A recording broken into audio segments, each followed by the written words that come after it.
वहां नहीं लड़े हैं। तो कम से कम 12 विधानसभा ऐसे हैं इस लोकसभा के चुनाव में जहां हम लोग अच्छा वोट लेके आए हैं, और उन 12 के 12 विधानसभा में हम लोग जीत की दावेदारी करेंगे। तो इसीलिए मेरा मानना है कि विधानसभा के चुनाव में एक इम्पैक्ट रहेगा। 8 लाख वोट, हमको लगता है कि हम लोग वोटर को 8 रुपया भी नहीं दिए हैं। हाँ, खर्च देखिए हम लोग कहाँ किए। बहुत सारे लोग ये कहते हैं कि आप लोग चंदा उठाए तो खर्च कैसे नहीं। तो खर्च का मतलब क्या है कि हम लोगों ने बैनर में खर्च किया, पोस्टर में खर्च किया, रैलियों में खर्च किया, सभा में खर्च किया। जो जनता को जो बाकी नेता वोट देते हैं 100 रुपया 1000 रुपया मुड़ी पीछे सर पीछे, वो खर्च हम लोग नहीं किए। तो एक लोकतंत्र को हम लोगों ने एक बहुत साफ सुथरा पॉलिटिक्स का संदेश दिया है, और हमें लगता है ये पूरा देश में एक दिन ये माहौल क्रिएट होगा। झारखंड में तो खैर विधानसभा में जोरदार असर भी देखने को मिलेगा, और हमें लगता है तमाम जिस प्रकार से माहौल बन रहा है, और खासकर जो हमारे युवा हैं और जो भी हमारे अभिभावक हैं, विधानसभा चुनाव में एक जोरदार हम लोग दस्तक देंगे उनके आशीर्वाद से। रिजल्ट के बाद इसका असर पड़ेगा। आपकी हार हुई है, बेशक आपकी हार हुई है, पर इसका जो विधानसभा इसका असर पड़ेगा या फिर ये पॉजिटिव? नहीं, विधानसभा में तो हम लोग पॉजिटिव रहेंगे। देखिए, सबसे पहली बात आप देखिए एकदम लॉजिकली चीजों को देखते हैं। हम लोग गिरिडीह लोकसभा में केवल हम गिरिडीह विधानसभा में अच्छा जो भी है मेहनत किया है साथियों ने, फिर भी हम लोग उसको थोड़ा सा के लिए समझते कि एक संतोषजनक वोट नहीं है। बाकी जो 5 विधानसभा है, 2 में हम लीड किए हैं, बाकी 3 में हमारा औसत 50,000 वोट है। तो विधानसभा में 50,000 वोट मायने हैं भैया, और वो 50,000 मेरा कहीं नहीं जाएगा, वो स्टैंड है। हमारी आइडियोलॉजी जो है वो स्टैंड है, यानी 5 विधानसभा मेरा लोकसभा में, मांडू रामगढ़ में भी 50,000 वोट, ईचागढ़ सिल्ली में भी लगभग 50,000 के आसपास वोट, यानी उधर 4 इधर 5, 9 विधानसभा। यानी हम लोग इस तरह से देख रहे हैं, 9 विधानसभा को हम लोग मजबूत पा रहे हैं कि उसको हम लोग जीतेंगे। उसके बाद बड़का गांव में भी हम लोग 30,000 वोट लाए हैं, और यानी 10 विधानसभा हुआ। तो उसके बाद हम लोग बहुत जगह चुनाव लड़े नहीं।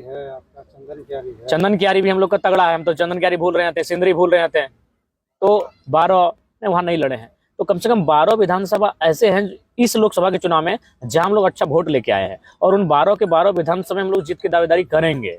तो इसीलिए मेरा मानना है कि विधानसभा के चुनाव में एक इम्पैक्ट रहेगा। और सबसे खास बात है, आप किसी भी गांव में चले जाएं, खासकर गिरिडीह लोकसभा के लोगों की आंखों में आंसू है, और एक बहुत सारे लोगों के मन में पछतावा भी है। वो इंतजार कर रहे हैं विधानसभा का कि कैसे जयराम महतो और उनकी टीम को हम लोग रांची भेजने का काम करेंगे। तो जिस तरह से देखा जाए तो चर्चा में तो लगातार आप बने रहते हैं, और अचानक आज देखे होंगे, आज भी सोशल मीडिया में सिर्फ आप ही चल रहे थे। तो आज जो बुलाया गया था कॉन्फ्रेंस में, ये आकर इंडियन स्कूल ऑफ डेमोक्रेसी में आप भाग लिए, डेमोक्रेसी का कॉन्फ्रेंस था। और क्या था उसका थोड़ा हमें ये नहीं, हमें लगता है कि तमाम काफी यूथ लीडर और विशेषकर महिलाओं को बुलाया गया था। जो खास करके देखा जाए तो झारखंड से 2 युवा चेहरे दिखे आज के। हाँ, हम देखे कि बड़का गांव से जो विधायक है वो भी आई हुई थी, हालांकि हमें इससे पहले जानकारी थी नहीं।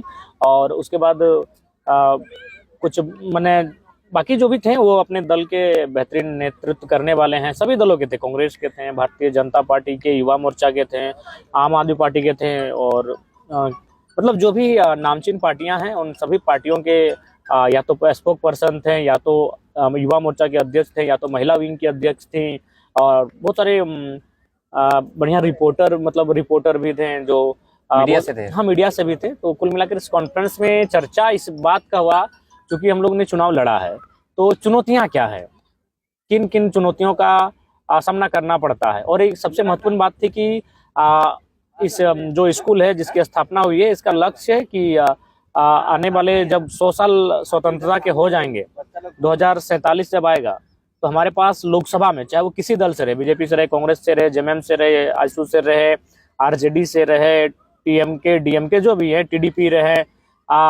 तृणमूल रहे, 25% सैद्धांतिक राजनेता बैठे। सैद्धांतिक राजनेता यानी उनका एक जमीर जिंदा हो, कोई दल से रहे। ये मतलब एक मैसेज था यहाँ आने के बाद उनके माध्यम से। और मेरा भी मानना है कि सिद्धांत होना चाहिए राजनेताओं का। आज उनके अंदर सिद्धांत नहीं रहने के कारण हमारी ये दुर्दशा। देखिए, सबसे पहला बात, भारत एक डेमोक्रेटिक कंट्री है, यानी इस देश का संचालन राजनेता करते हैं। आपको इंजीनियर को हैंडल भी राजनेता करते हैं, डॉक्टर को भी, वकील को भी, सारे तंत्र को हैंडल करने वाले राजनेता होते हैं। भारत देश का तंत्र संसद से हैंडल होता है, और वहाँ राजनेता बैठते हैं। तो अगर वे सिद्धांतिक होते हैं, अगर वो मर्यादित होते हैं, तो आज देश को ये परिस्थिति नहीं देखने मिलती। तो इसीलिए मेरा मानना है प्रिंसिपल का होना बहुत जरूरी है पॉलिटिक्स में। और मुझे लगता है कि जो चीज़ें अभी फिलहाल हम लोग देख रहे हैं, और इस बार का जो चुनाव हुआ, कहीं ना कहीं जनता का एक संदेश ठीक ठाक ही रहा है। और आने वाले दिनों में भी हम चाहेंगे कि जो राजनेता है उनमें हार का डर होना चाहिए, अगर वो गलत करे तो हार का डर होना चाहिए।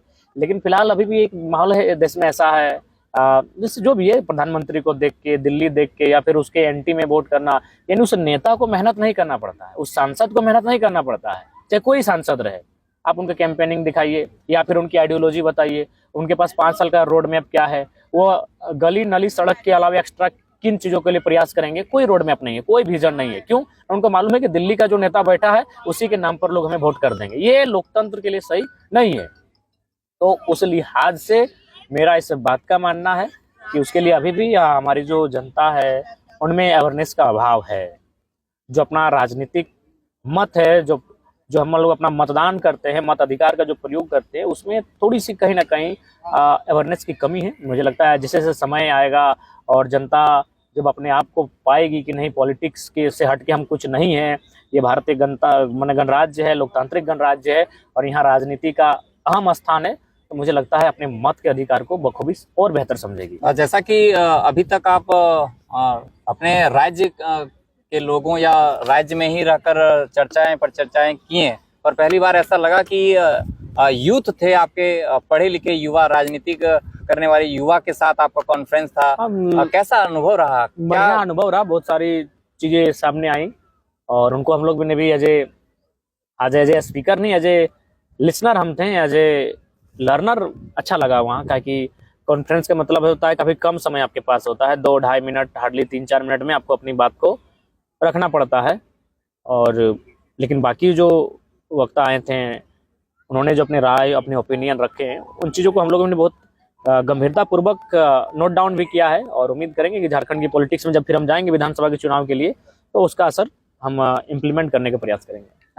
थोड़ा सा विधानसभा की बात करने का प्रयास करेंगे कि अभी जो तैयारियां, बहुत कम समय है, कब से तैयारी कर लेंगे और कितने सीटों में आप लोग चुनाव लड़ने वाले विधानसभा? देखिए, सबसे पहली बात, हम लोग 8 लोकसभा पे लड़े, तो 8 6 48, चतरा हजारीबाग में एक कम है, यानी 46 सीटें कंफर्मेशन हो रहा हो गया। जमशेदपुर हम लोग नहीं लड़े थे, खोटी हम लोग नहीं लड़े थे, तो 3-3 सीटें तो जरूर वहाँ बढ़ेंगी, तो 46 और 6 52, मतलब 55 के आसपास तो निश्चित ही लड़ेंगे। उसके बाद जैसे जैसे रिपोर्ट कार्ड हमारे सामने आएगा, रुझान आएगा, हम लोग आगे बढ़ेंगे। सीटों का जो कैंडिडेट इंतजार कर रहे हैं उनके लिए कुछ देखिए, कैंडिडेट सबसे पहले 5 कैंडिडेट 10 कैंडिडेट जो भी हैं उस विधानसभा में, उनका नाम का हम लोग जो भी हैं स्वच्छा उनका सम्मान करते हुए, जो 2 साल से पार्टी के साथ लगे हैं, उनके नाम को हम लोग टेबल में लेके आएंगे और स्क्रीनिंग कमेटी हम लोग बनाएंगे। स्क्रीनिंग कमेटी के माध्यम से, संसदीय बोर्ड के माध्यम से ये तय होगा कि जो प्रत्याशी होंगे फिर उनको सार्वजनिक किया जाए।